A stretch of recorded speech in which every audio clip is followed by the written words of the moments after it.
Let's go! I love the story of the Commanders, but I think they're running into the juggernaut. Washington Commanders fans, will the upset happen?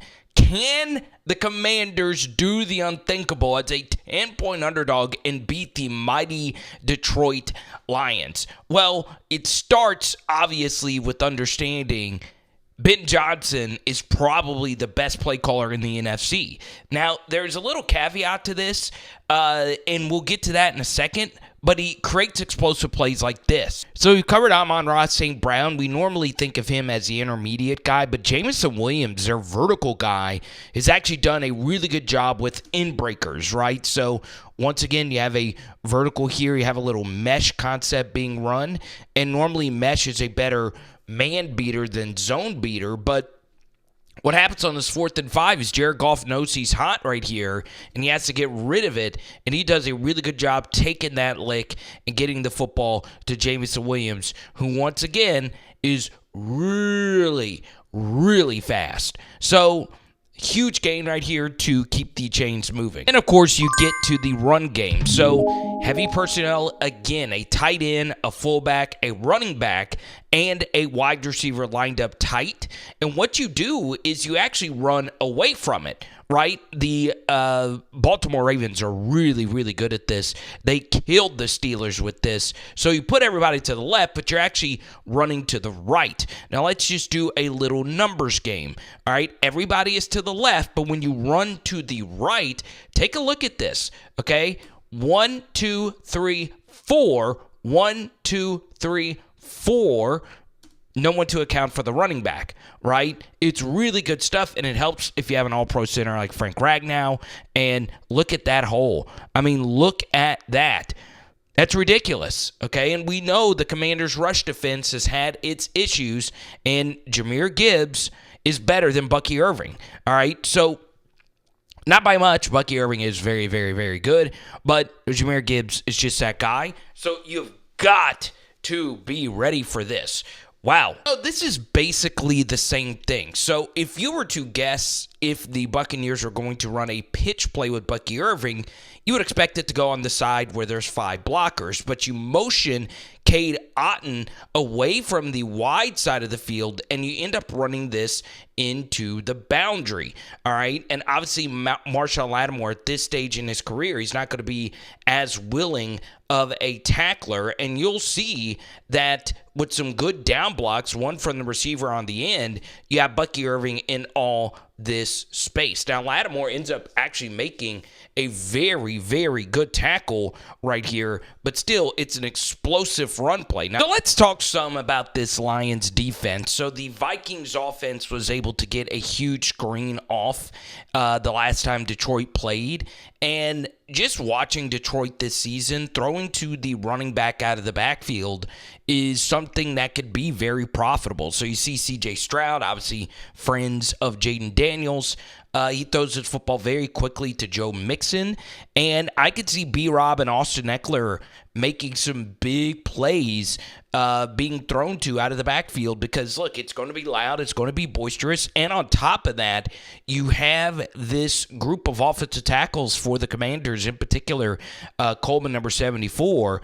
They are going up against it. So good quick throws will get Jayden in a rhythm, and they could work versus Detroit. Now, one thing the Lions have been really good at defensively is making those touchdown-saving tackles. So they tackled Joe Mixon basically at the 3, and they forced teams to convert in the red zone. That honestly was a difference in that Vikings game. And this is what they're going to show Jayden Daniels on these 3rd and Bethesdas, right? So it is 3rd and long. Texans decide to have a max protect here. Basically, everyone is staying in, and then you have 3 receivers going out. So it's not quite max protection, but you'll see that they're bringing 3, and they have 2 QB spies underneath it. That's pretty much what they want to do versus Jayden Daniels. So, obviously, beat this first rush. Expect a lot of this. Now, of course, Jayden is a better playmaker with his legs than C.J. Stroud. So, Jayden is getting around this spy right here. But That's what I expect this Lions defense to do. A lot of these two-man spy type of things. So this play right here was very encouraging from a Commander's vantage point. Okay, so you'll see that Tampa Bay elects to do basically the same thing. So this looks like it's just a three-man rush, but it really is a five-man rush because it's two guys pretty much dedicated to guarding Jayden Daniels and the run game. And what Todd Bowles is saying is, look, I am not letting Jayden's legs beat me in this situation, and I am trusting that Vita Vea is going to help create a one-on-one matchup here. And guess what? It works. The plan works, right? But no, Jayden is not afraid to sit in this pocket and throw to Dyami Brown on the inbreaker to get the first down. Okay, so number one, Jayden can run away from things C.J. Stroud can't. And number two, Jayden can still beat you from the pocket. The thing I would do if I were Cliff is do the short screen stuff and then build everything out of that. So you'll see that the Bills are showing a quick screen here to the right, and it's actually a wrap little run to the right. Okay, so everyone's thinking, hey, this is going to be a quick screen. It's not. It's actually just a little quasi counter here to the right side. And look at that hole it creates.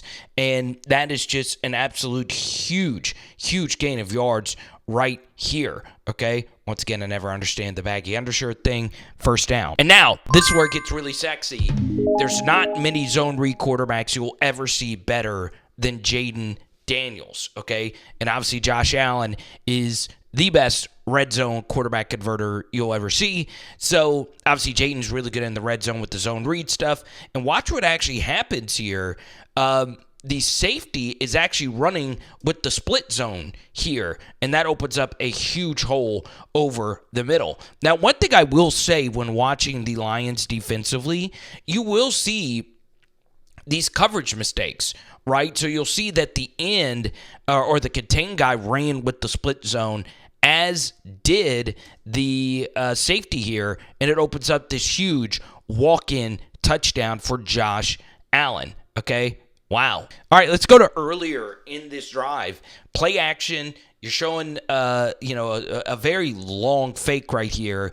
And guess what? You're trying to get vertical. This is something, obviously, we showed you a little bit earlier from the Lions' vantage point. So you're running vertical here and something else here. And you'll see that nothing is open.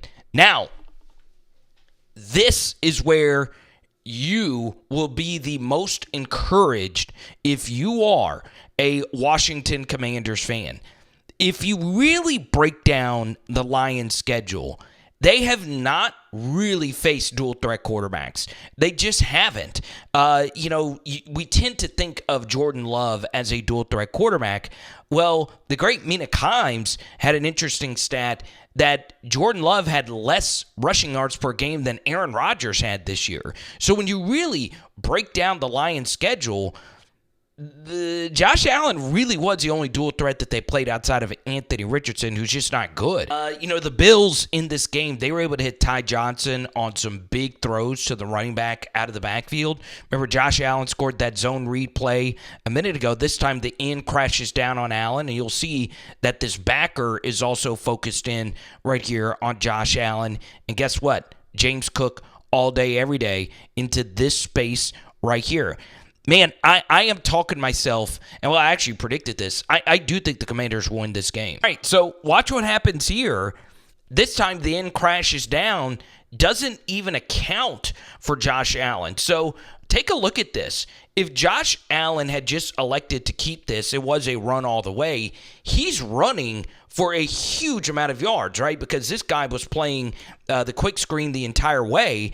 So this is bad defensive philosophy because, you're basically just giving the game away. But even with all these players accounting just for James Cook, guess what?